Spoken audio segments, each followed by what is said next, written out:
Alors, vous avez entendu la musique, Top of the World. Donc, pour le concours Tournez-vous vers l'excellence, j'invite maintenant M. Robert Keating, président directeur général de la Financière agricole du Québec, à venir nous présenter le prochain conférencier. M. Keating.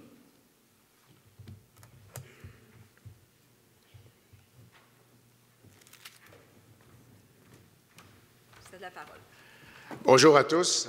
Cette musique-là, c'est dynamique, ça a du punch, ça va bien introduire notre prochain conférencier, un des gagnants du concours Tournez-vous vers l'excellence. Avant toute chose, je veux remercier les organisateurs du colloque. Virginie Simard, c'est l'autre de remercier une de mes collègues, qui a fait un très bon travail. Pas juste elle, tout son comité, pour organiser un très, très bon colloque. Puis avant de vous présenter Julien, mais Julien, je vais vous dire une chose, là. Julien, là, il est déjà, si vous avez notre rapport annuel, allez sur notre site, il est déjà sur la page Frontispice. Première page de notre rapport annuel. Alors, il est connu, ça a été déposé à l'Assemblée nationale, c'est sur le site de la Financière. Si vous participez au prochain concours, qui aura lieu l'année prochaine, vous allez peut-être avoir la chance d'avoir votre photo sur cette page-là. Écoutez, avant d'en parler, je veux souligner simplement que la Financière est très active dans la relève. Elle organise plusieurs programmes. L'année dernière, on a encouragé plus de 460 jeunes femmes et hommes de la relève pour des montants de 12 millions de dollars. Alors, n'hésitez pas à avoir recours au service des conseillers de la Financière. Ils sont là pour vous donner un coup de main, pour regarder votre projet, le structurer, puis éventuellement le subventionner. Je veux mentionner aussi le FIRA, le Fonds d'investissement pour la relève agricole. Vous avez la publicité qui est juste là. Aujourd'hui, on a Paul Lecomte, son directeur général. Paul, où es-tu? Il est au fond là-bas. Alors, c'est le gars à aller voir. D'autant qu'on vient de lancer, le FIRA vient de lancer un nouveau programme pour l'achat-location. Je pense à des conditions très intéressantes pour des apparentés ou non apparentés qui ont peut-être moins les moyens de se lancer en agriculture, mais pour lesquels le FIRA pourrait être un accompagnateur excellent. Paul est accompagné de Claude Mongrain, qui est un des conseillers et qui peut être très utile aussi à votre projet. Le FIRA, c'est le gouvernement du Québec par la Financière agricole, c'est le Fonds de solidarité et c'est le Mouvement des jardins. Alors, on s'est associé à trois. On a 75 millions de dollars. On est là pour vous encourager. M. Pinard, bien, M. Pinard, c'est quelqu'un d'exceptionnel. Je ne veux pas le rendre un peu mal à l'aise. C'est quelqu'un qui est le gagnant du concours Tournez-vous vers l'excellence en 2014. C'est un bel exemple, et vraiment un bel exemple de réussite. Il y a 7 ans, M. Pinard a quitté la ville, la grande ville. Il est retourné chez lui, dans son patelin. Il y avait une belle job, comme on dit par chez nous. Il était comptable agréé. Une maîtrise en sciences de la gestion. C'est quelqu'un qui avait quelque chose de très solide derrière lui, puis il a décidé que non, moi, mon rêve, c'est de retourner avec ma famille, ses frères, ses parents, qui l'avaient bien démarré, qui l'avaient bien instruit. Alors, il a pris les rênes d'une entreprise qui s'appelle Pinard et Frères, et depuis, cette entreprise connaît des grands succès. Et je crois qu'il est voué à un très, très, très bel avenir. Alors, je ne veux pas en dire plus. C'est lui qui va vous en parler, son organisation, comment il fonctionne. Alors, je vous remercie d'accueillir M. Julien Pinard.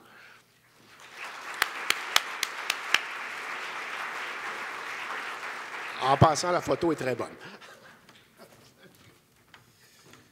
Alors, merci beaucoup, M. Keating, pour cette belle présentation. J'ai exactement 15 minutes pour vous présenter quelques outils de gestion dont nous nous sommes dotés. Avant toute chose, je vais vous présenter un peu notre entreprise ainsi que son historique d'entrée de jeu. All right. Okay.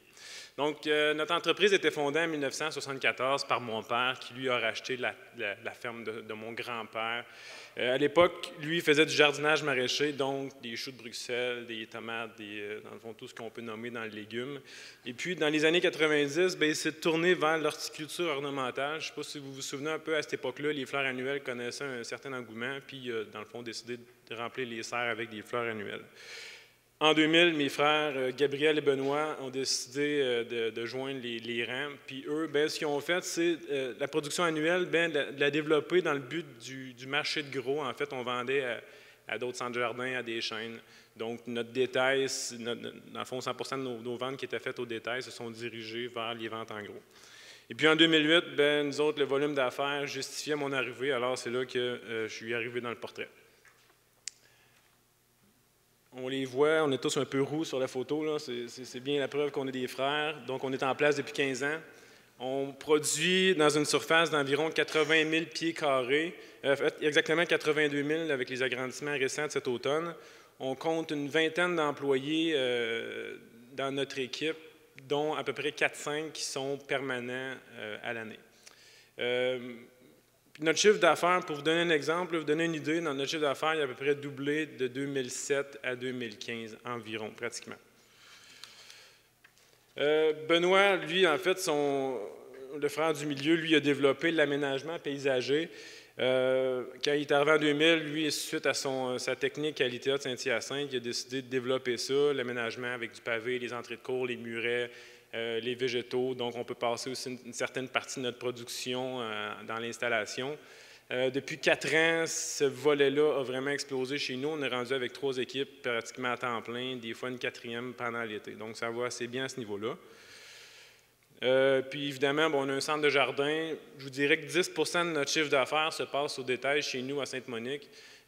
Sainte-Monique de Nicolette, là, on est vraiment dans le fond d'un rang, donc c'est un marché qui est un peu limité, mais quand même, ça donne des revenus qui sont, dans le mois de mai, en fait, ça nous donne des entrées de fonds à court terme, puis bien, ça nous permet de passer notre production en serre. On va vendre la pépinière, donc tout ce qui a trait au jardinage pour les particuliers.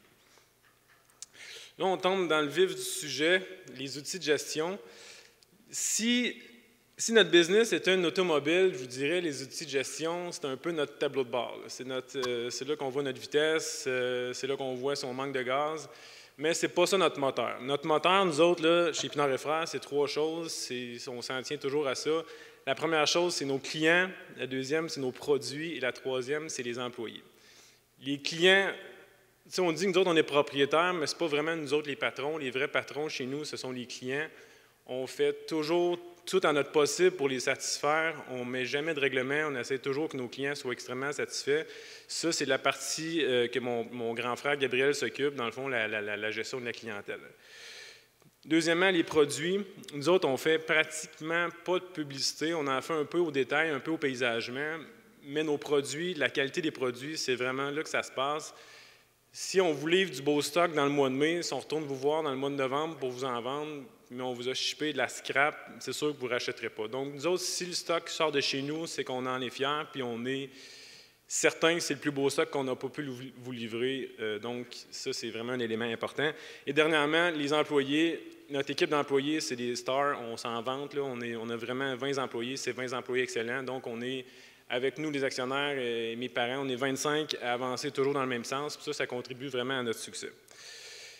Maintenant, on a parlé du moteur, on va parler des outils de gestion, notre tableau de bord. Quand je suis arrivé en 2008, j'ai fait une refonte complète du système comptable. Grosso modo, là, on avait quelques comptes comptables, tous nos achats de paysagement, d'entretien, de détails, les achats d'intrants pour les serres étaient pas mal regroupés dans quelques comptes. Quand je suis arrivé, en fait, j'ai fait la ventilation pour avoir une comptabilité pour les 3 activités. Donc, pour la production, j'avais achat de terreau production, achat de terreau pour la vente au détail, achat de terreau pour le paysagement. Faites ça fois tous les intrants qu'on ne peut pas avoir. Donc, j'ai augmenté beaucoup le nombre de comptes. C'est un peu mécanique, mais ça nous aide beaucoup. Après 2 ans, en fait, d'avoir fait ça, on pouvait vraiment comparer toutes les activités, dans le fond, entre elles, premièrement, puis entre les années. Puis une année que la vente en gros était mieux, une année où le détail était plus rentable. Donc, ça nous a permis d'avoir un bon coup d'œil au macro, dans le fond, sur notre business. Évidemment, on a pu cibler les activités qui étaient plus rentables. Ça a l'air de rien, mais si on fait des décisions d'investissement, on peut savoir un peu vers lesquelles il faut se diriger. Puis, identifier les frais fixes, ça, je vais en parler un peu plus tard, des frais fixes, mais c'est vraiment une partie qu'on a réussi à cibler et à bien contrôler. Oh, je me suis encore trompé de bouton. Je manque d'expérience un peu avec le PowerPoint. j'ai parlé des intrants, dans le fond, au niveau de la comptabilité, mais nous autres, 30 % de nos dépenses, c'est la masse salariale. C'est très important de savoir où va notre argent, où va notre masse salariale. Donc, on a développé à l'interne un logiciel de carte de temps. Donc, avant, les employés ils rentraient leur feuille manuellement, ces cartes de temps, puis on compilait ça à la fin de la semaine. Puis, une fois sur trois, il y avait une erreur parce que la personne a marqué 7h30 à midi, mais il a marqué juste, finalement, il y avait des horaires d'addition. Mais au-delà des horaires d'addition, c'est qu'on a ciblé peut-être une quinzaine d'activités. Par exemple, en production en serre, là, ça peut être l'arrosage, le repiquage, les semis, la livraison, la manutention. Puis les employés, bien, à la fin de la journée, bien, ils rentrent leurs activités, qu'est-ce qu'ils ont fait, puis il faut que ça balance, en fait, avec le nombre d'heures qu'ils ont passé dans la journée. Après une journée, ce n'est pas pertinent, mais à la fin de l'année, on sait exactement c'est quoi nos coûts d'arrosage, c'est quoi nos coûts d'entretien de plantes, c'est quoi nos coûts de repiquage, en paysagement également. Fait que dans le fond, notre masse salariale, on sait vraiment où est-ce qu'elle s'en va. L'impact de ça, premièrement, on a pu chiffrer les activités dites non productives, donc la maintenance, le ménage, des mots nécessaires qu'il faut faire, mais on sait à peu près combien ça nous coûte, mais surtout l'aide aux décisions d'investissement. Par exemple, il y a un fournisseur qui nous a approché il y a quelques années, en fait l'année passée, pour nous parler de l'arrosage automatique en nous disant ça coûte, mettons, 100 000 $, mais tu le repayes en 2 ans parce que tu vas voir, c'est très économique, tu vas sauver beaucoup en main-d'œuvre. Puis nous autres, on disait, wow, 2 ans, c'est beau. Fait que là, on a fait des calculs. On dit non, c'est pas 2 ans le vrai chiffre, c'est plus 8 ans. Fait qu'on n'est pas allé de l'avant. Mais pas avoir eu cet outil-là, pas avoir eu cette connaissance de notre masse salariale, on serait probablement allé de l'avant avec cet investissement-là. Finalement, je ne pense pas que ça aurait été bon pour nous. Puis évidemment, bien, en sachant où est-ce que va notre argent dans la masse salariale, bien, ça nous permet de faire un prix de revient qui est un peu plus précis. Gestion juste à temps. Nous autres, j'écoutais tout à l'heure un monsieur qui parlait de la situation de marché mondial. Nous autres, notre situation est très particulière. On dépend énormément de la température. Dans le mois de mai, s'il mouille tout le mois de mai, c'est pas bon. Et l'inverse, c'est vrai. Je ne sais pas si vous vous souvenez, en 2009, il y a eu une grosse sécheresse, puis rendu au 20 mai, les municipalités avaient interdit de l'arrosage extérieur, puis interdiction d'eau, puis du jour au lendemain, la demande de fleurs annuelles était passée de 100 % à 0 %. Pas besoin d'un doctorat en marketing pour voir que nous autres, ce n'est pas vraiment une bonne nouvelle. Cette année-là, on s'en était sortis parce que nous autres, on est prémunis. Prémunis, ça se dit ça? Oui, merci. Okay. On est prémunis contre ce genre de choses-là parce que nous autres, on produit sur commande. Donc, à l'automne, on va voir nos clients, ils passent leur commande, puis on base notre production sur ces commandes-là. Donc, 90 % de notre commande, de notre production, est déjà vendue. Grâce à un système informatique qu'on s'est doté, finalement, on est capable de faire le suivi de notre production. Quand je dis gestion juste à temps, le lien, c'est à cause de l'incertitude du marché comme ça, qui d'une année à l'autre, dans le fond, peut tomber à 0, ou pas grâce, mais à cause de la température, ou à cause de 1000 facteurs, dans le fond, qui peut influencer sa demande. Bien, on se dit qu'on va avoir 0 surplus de stock et 0 perte. C'est-à-dire que si un fournisseur de contenants nous offre d'avoir une économie d'échelle, en nous disant « achète des contenants pour 3 ans, je vais te donner tant d'escompte », bien nous autres, c'est sûr qu'on va dire non parce qu'on ne sait jamais d'une année à l'autre si on va avoir une production. Fait que nous autres, dans le fond, nos décisions, ils se prennent dans le mois de novembre. Si nos commandes sont rentrées, bien là, on va acheter les intrants suite à ça, finalement. Donc, on limite énormément, dans le fond, nos achats d'intrants à nos ventes.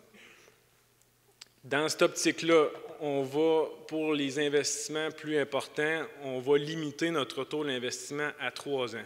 Ça peut paraître court, mais nous autres, c'est notre façon de faire. Donc, par exemple, l'investissement pour la chaudière à la biomasse qu'on a installée il y a quelques années, bien, l'investissement était de 150 000 $, mais ça nous permet d'économiser 50 000 $ de combustible fossile.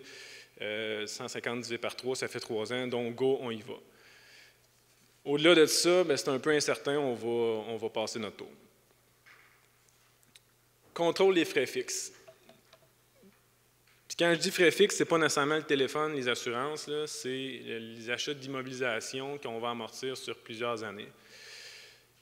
Nous autres, les frais fixes, là, je vous dirais, depuis 10 ans, ils n'ont pratiquement pas augmenté. Ils ont un peu augmenté, veut pas, vu qu'on a doublé le chiffre d'affaires, mais on a essayé de les maintenir le plus bas possible.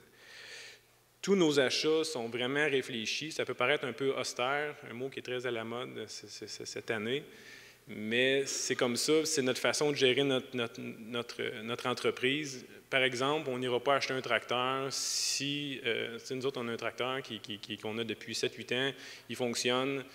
On met un peu d'argent dessus en réparation, mais l'orgueil pourrait nous dire, OK, achète-toi un plus gros, un plus beau, un plus fort, plus récent. Mais non, nous autres, on va user nos actifs à la corde le plus possible. Dans le fond, je vous dirais, avant de sortir une scène de notre compte pour faire un achat, il faut qu'on n'ait pas le choix, un peu ça. En gros, là, si on, à chaque dollar d'augmentation, admettons qu'on a une marge brute, une marge chauffeur variable d'environ 40 %, à toutes les fois qu'on augmente nos frais fixes d'$1, si on veut garder notre bénéfice net au même niveau, bien, ça veut dire qu'il faut vendre 2,5 piastres de plus.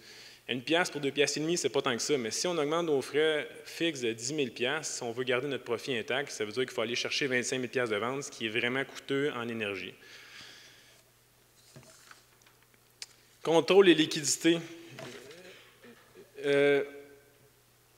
Ça peut paraître banal, mais c'est un autre élément vraiment important.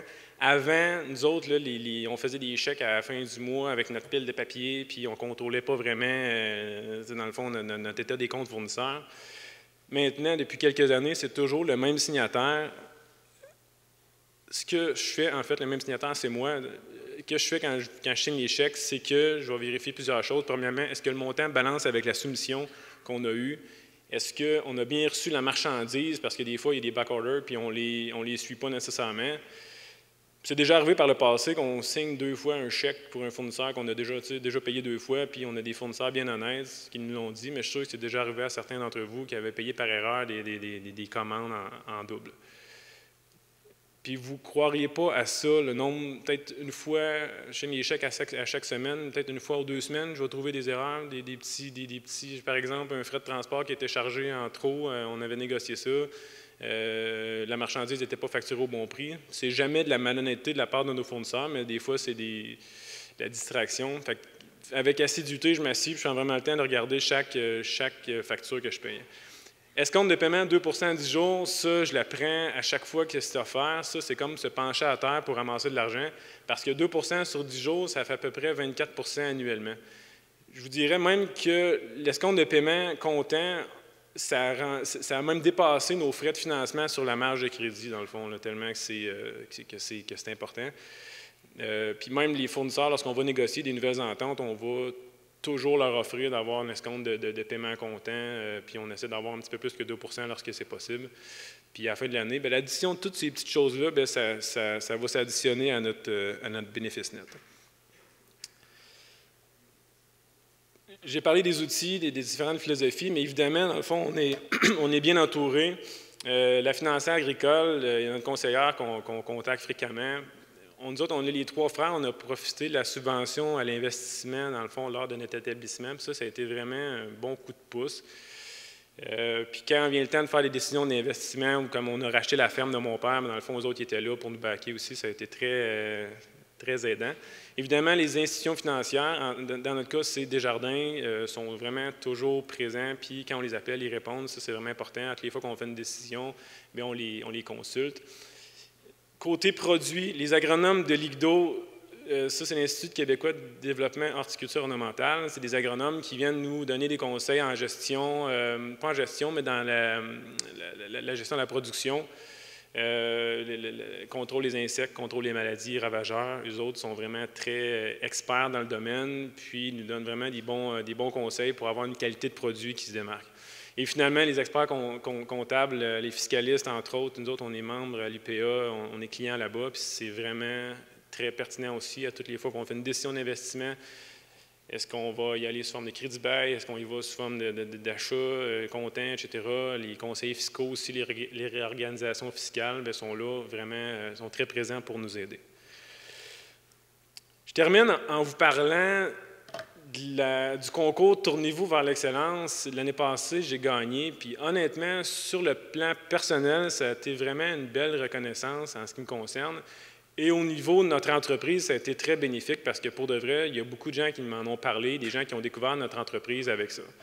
Donc, une bourse de 5 000 aux grands gagnants et 2 500 aux 2 autres lauréats. Puis la visibilité est assez exceptionnelle. Il y a une vidéo sur YouTube qui est publiée, je pense que ça a été vu près de 1000 fois. Après ça, le colloque ici de gestion, dans le fond, l'année passée, où ce que j'ai gagné, ça s'est passé à ce colloque-ci. Beaucoup de visibilité sur les réseaux sociaux, puis énormément dans les journaux locaux. Entre autres, dans mon coin, il y avait eu le Courrier Sud, le Nouvelliste, l'Annonceur, etc. Puis à l'échelle nationale, il y a beaucoup d'articles de presse qui ont été publiés grâce à ça. Moi, je vous invite, là, puis je vois beaucoup de relève dans mon coin gauche, j'imagine que c'est de la relève potentielle. Je vous invite dans le futur à consulter le site de la financière. J'avais une autre slide, mais elle n'existe plus. Mais en mars 2016, il va y avoir beaucoup de détails sur le site Internet. Donc, moi, ça conclut ma présentation. Je vous remercie beaucoup pour votre écoute.